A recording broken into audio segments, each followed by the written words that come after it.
Let's understand now in the afternoon session which questions were asked from the production in a mechanical gate.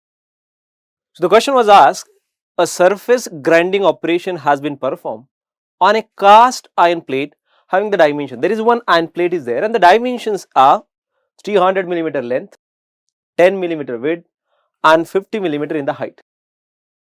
The grinding was performed using an aluminum wheel having the wheel of diameter 150 millimeter. So whichever the wheel from which we are performing that operation of the grinding, that wheel has a diameter of 150 millimeter as well as the width of the wheel is 12 millimeter. The grinding velocity used is a 40 meter per second.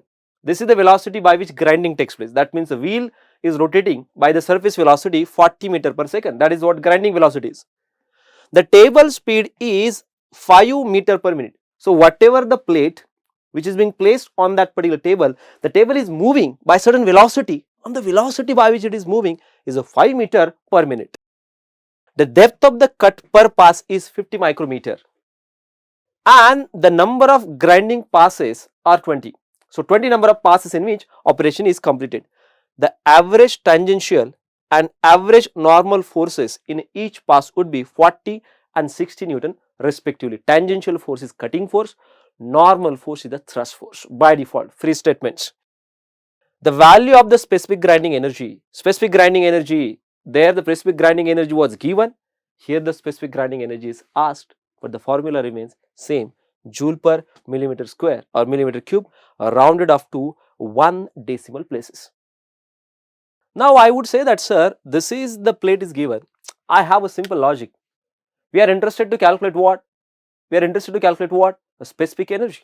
So I have a formula, a specific energy is equal to power, that is Fc into cutting velocity divided by MRR.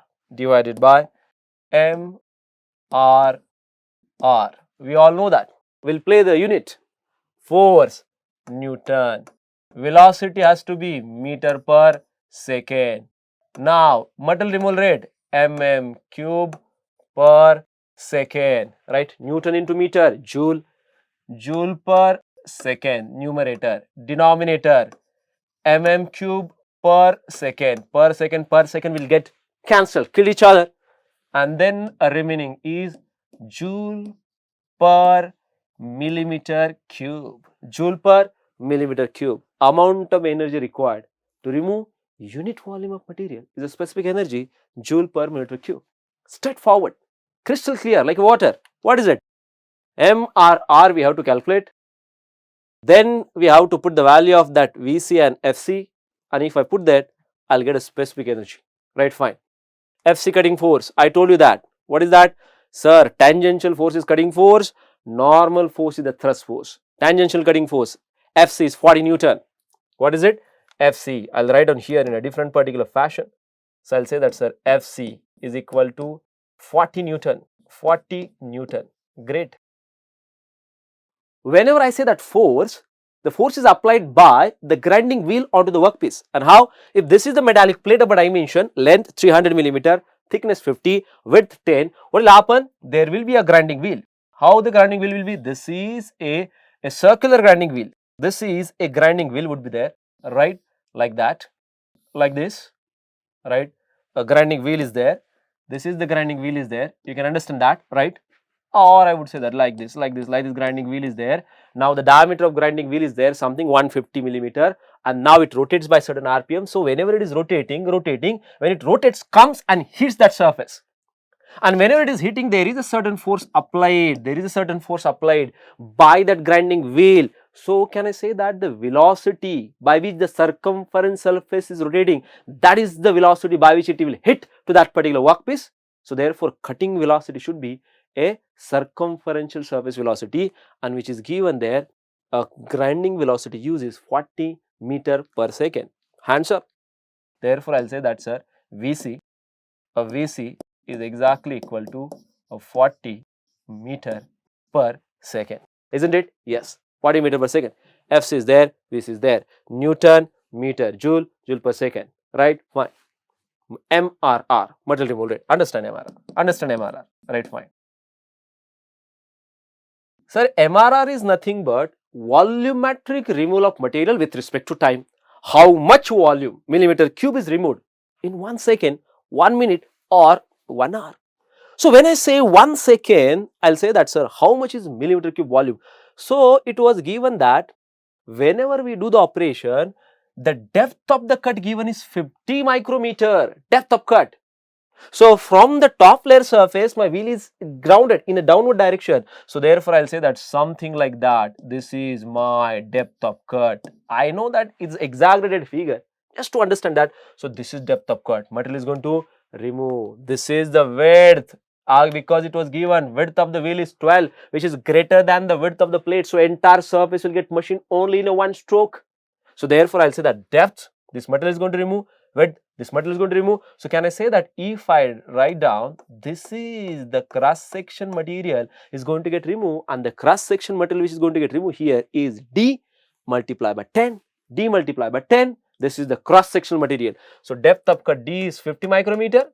That 50 micrometer, that 50 micrometer can be considered as, that 50 micrometer can be considered as 0.05 millimeter.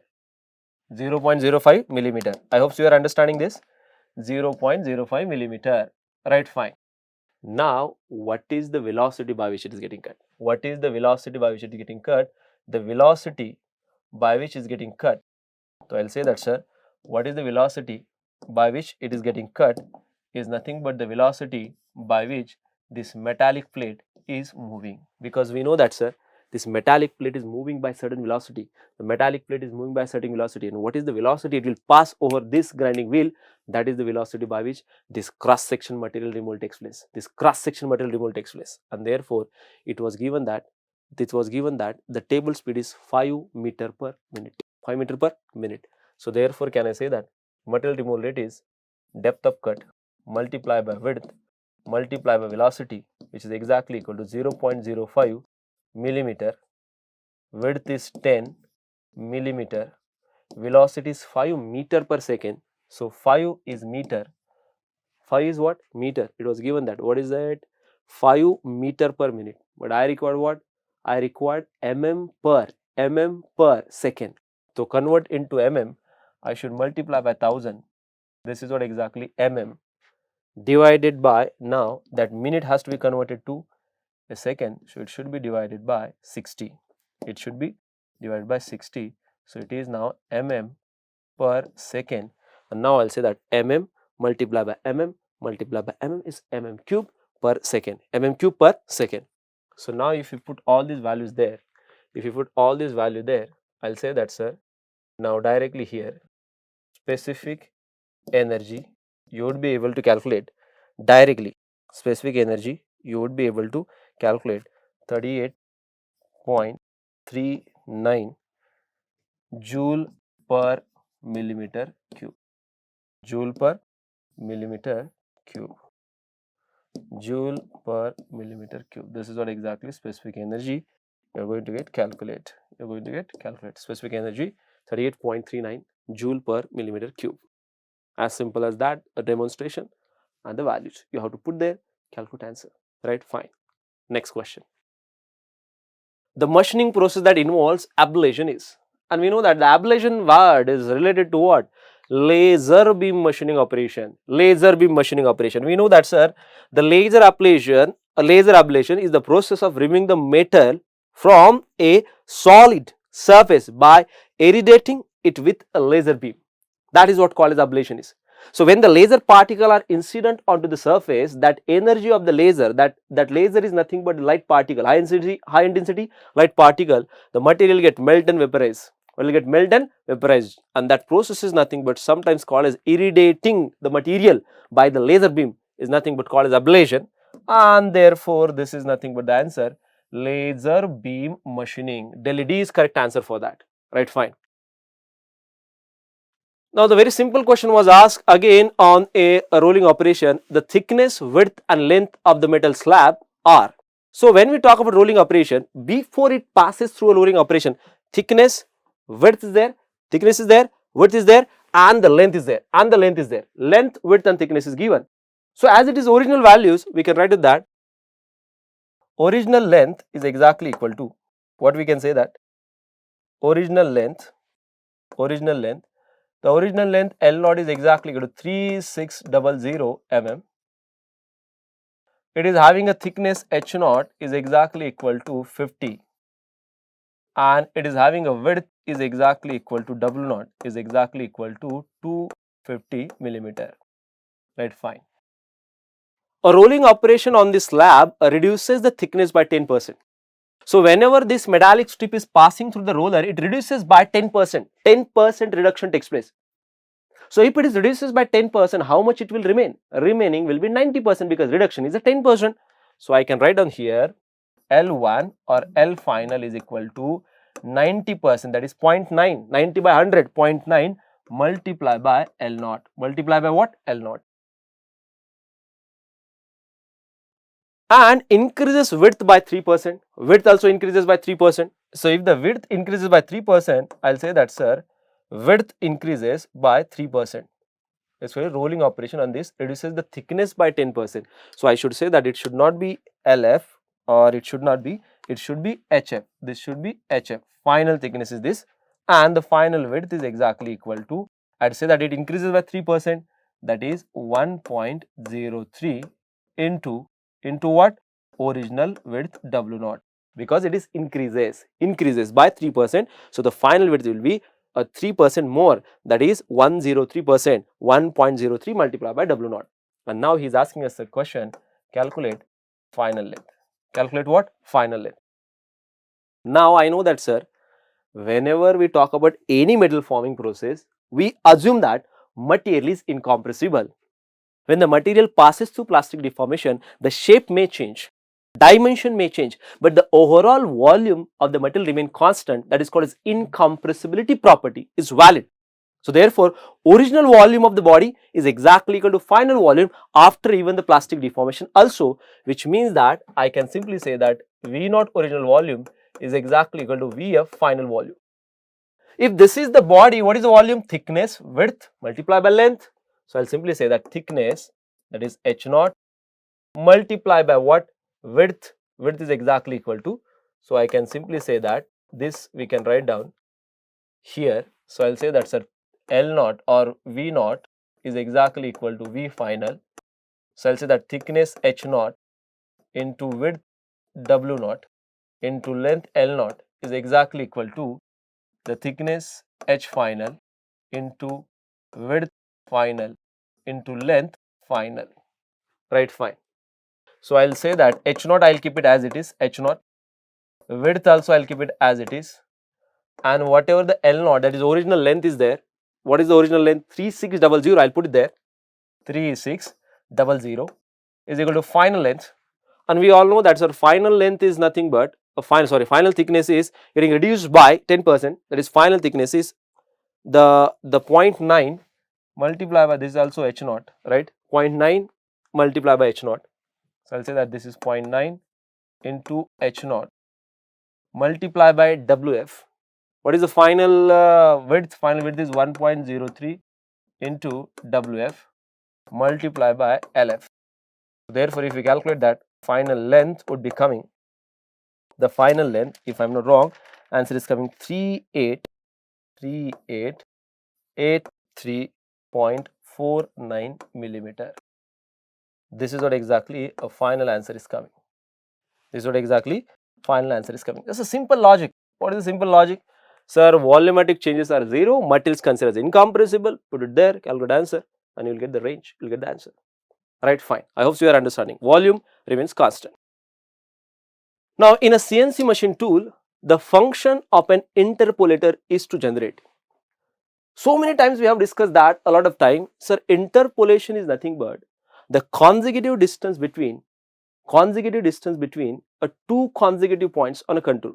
It is a distance between two consecutive points on a contour. It is nothing but called as interpolation. And the interpolator is nothing but controlling the movement of the tool which generates the different path, whether it is a circular path or a linear path. Right, fine. So my tool is moving from here to here, here to here, here to here. This is the actual path that tool is traveling. So the interpolation or interpolator is controlling the movement of tool. If it is controlling the movement of tool, whichever the direction in which my tool is moving, that is the shape it is going to get produced onto the body. So which means that, sir, interpolator is nothing but controlling the shape. Is it controlling the signal of the lubrication pump during machining? No. Directly I will say that a reference signal prescribing the shape of the part to be machined. It is what? It is just controlling the path of the movement of the tool. That is, it controls the shape of the part to be machined. It controls what? A shape of the part to get machined. This is called as a interpolator or interpolation. Right? Fine. So I hope you are understanding this. Now one more simple question was asked on a metal cutting operation. In a pure orthogonal turning by a zero rec angle, single point carbide cutting tool, rec angle is given 0, okay, alpha 0 is equal to 0 degree. The shear force has been computed to be 400 Newton. So I will say that shear force is given, which is exactly equal to 400 Newton. 400 Newton is shear force given in the problem. If the cutting velocity Vc is 100 meter per minute, okay, cutting velocity Vc is exactly equal to 100 meter per minute. Cutting velocity is given. Depth of cut 2 millimeter and the feed is 0.1 mm per revolution. So I'll say that depth of cut. Is exactly equal to 2.0 millimeter and the feed is exactly equal to 0.1 mm per revolution. And the chip velocity, chip flow velocity, velocity of chip with respect to tool, chip flow velocity, Vf 20 meter per minute. Okay, sir, no issues. Vf is exactly equal to 20 meter per minute, 20 meter per minute. Then the shear strength tau s of the material will be in the megapascal. Shear strength is a stress. It is not a Newton, it is not a force, right? Megapascal, Newton per meter square. Sir, if I go to the metal cutting operation, we know that, sir, this is not exactly a tool. It is engaged to the workpiece, right? So when it is being engaging, it will apply force, and because of that, there is a shear plane along which the shear fracture takes place. And whichever the force acting along the shear plane, that is called a shear force, which is responsible for shear fracture to be takes place. And this is what exactly area. This is called a shear area along which shear fracture takes place. Now, sir, if I am interested to calculate shear stress, it is very simple that shear force is given in the problem. So can I say that shear force applied on that shear area, force divided by area is nothing but the stress. So therefore I will say that, sir, a shear stress tau s is equal to shear force divided by shear area. It is just pure common sense, man. Is it okay, folks? Yes, absolutely. So I'll say Fs divided by S, shear force given in the problem, shear area. Okay, fine, shear area. What is the shear area?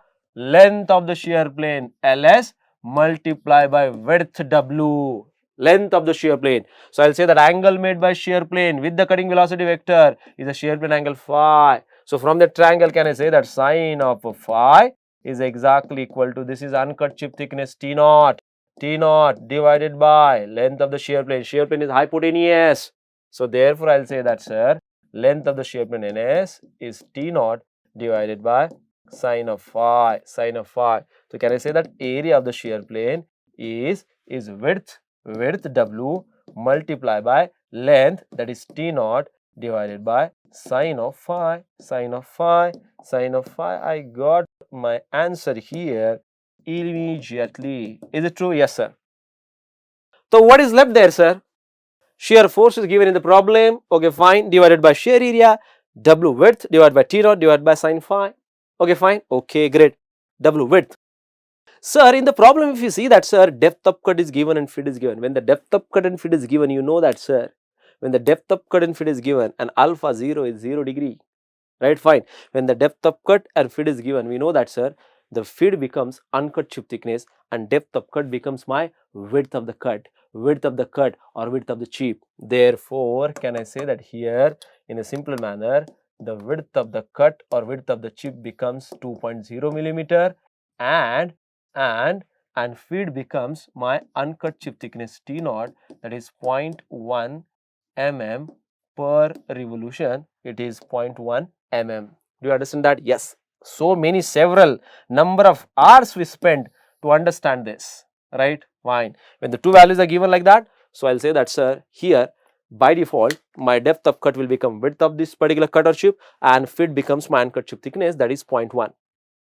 Now here if I say that, sir, if the two values are known to now me, that means in this W also is known and T naught is also known. T naught is known, W is known. Okay, fine. Phi, shear plane angle phi. So to calculate shear plane angle phi, I have one simple formula.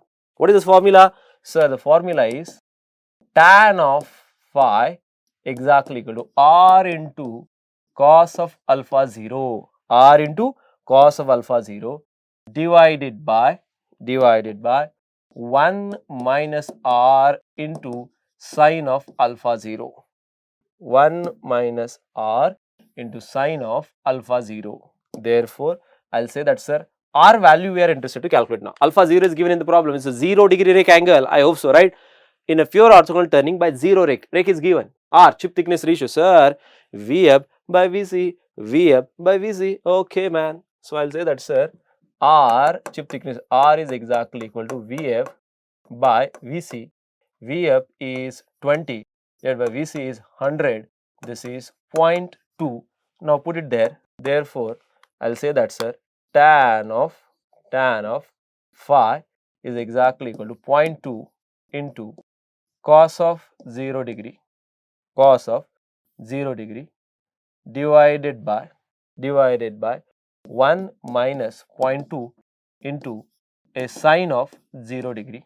So, phi value is coming, once you calculate that, phi is coming 11.30 degree, 11.30 degree, 11.30 degree. And if we got that 11.30 degree, now list is nothing but just put the value there. So, I'll say that tau s shear stress is exactly equal to shear force. How much is shear force is given? Shear force is given 400 Newton. So, I'll say that, sir, 400 Newton divided by what is the shear area? What is shear area? Shear is W into T naught. W is 2. W is what? 2 into 0.1 divided by sine phi. So, therefore, I'll say that sine of what is that phi? Phi is 11.30 degree, and therefore, I'll say that shear stress tau s is coming 392.23 Newton per millimeter square. Newton per millimeter square. This is what exactly final answer is there. This is the final answer. Is it true? Yes. So, this is what exactly questions from the forenoon sessions, or I say the afternoon sessions. Wish you all the luck, and if you have any doubt, I would say that you can get back to me on my personal mail ID. I'll say that, sir, it is Ravi Tube 1987 at gmail.com.